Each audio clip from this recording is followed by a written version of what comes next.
Hi, I'm Mr. McNavage. We're going to go over bike safety. This will be part of your homework assignment, so you use this to do the homework. The first thing you want to check is your helmet. You want to make sure it's on nice and tight. Straps are here. Okay, and we have three sizes. We have a large, medium, and a small, so you'll get the right size. And again, you want it tight so you know if you fall off, you know you're safe.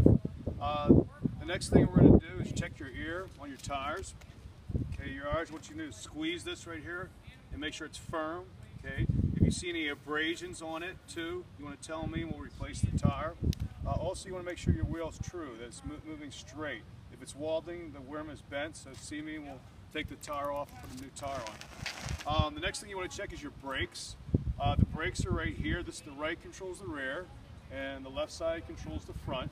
You want to pull back. If you get resistance, okay, your brakes are working.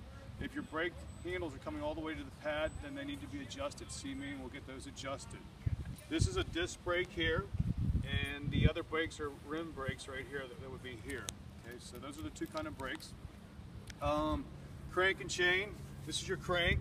These are your gearings. This is the chain. Okay, most common reason people have problems with bikes is they try to shift their gears when they're not moving and the chain will fall off. So you want to make sure that you only shift when you're moving. The pedals right here, so you want to check, make sure this is firm, the crank's on nice and tight, so those are those there.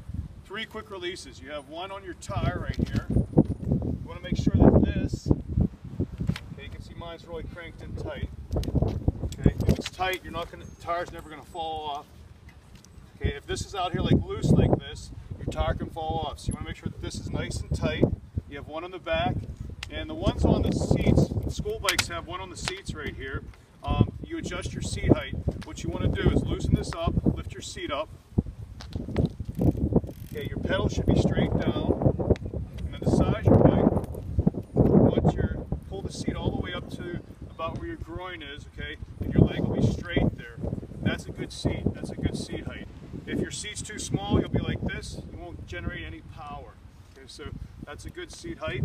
To size up a bike, to find the right size, you want to step over the crossbar here. If it's about an inch below your groin, it's a good height. If it's too low, the bike will be too small for you. And if the bike is too big, the crossbar is too high, and you're like up like this, okay, the bike's too big for you. So that's how you size it up. This is about an inch below your groin. Okay, that's a good height. Last thing that you need to do is check the headset right here. Put your feet right here.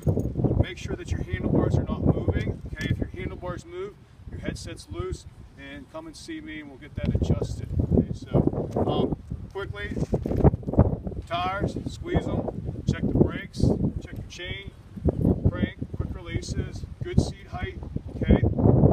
Gearings, over here, shifting, this is your right shifter, this will control the rear, just like the brakes. Okay, the easiest gearing to pedal in is one, less resistance. Okay, one is always closest to the bike frame. Okay, same up here, one is the smallest one closest to the bike frame. Over here, this is two. You're getting more resistance, harder to pedal, more power, and then all the way down to 9. Okay, so the further you shift down, the more power you're going to get. The further up, the easier it is. 1, 2, all the way down to 9.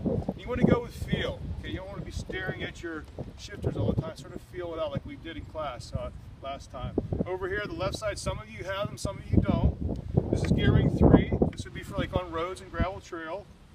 Gearing 2, you shift it down would be more like woods riding.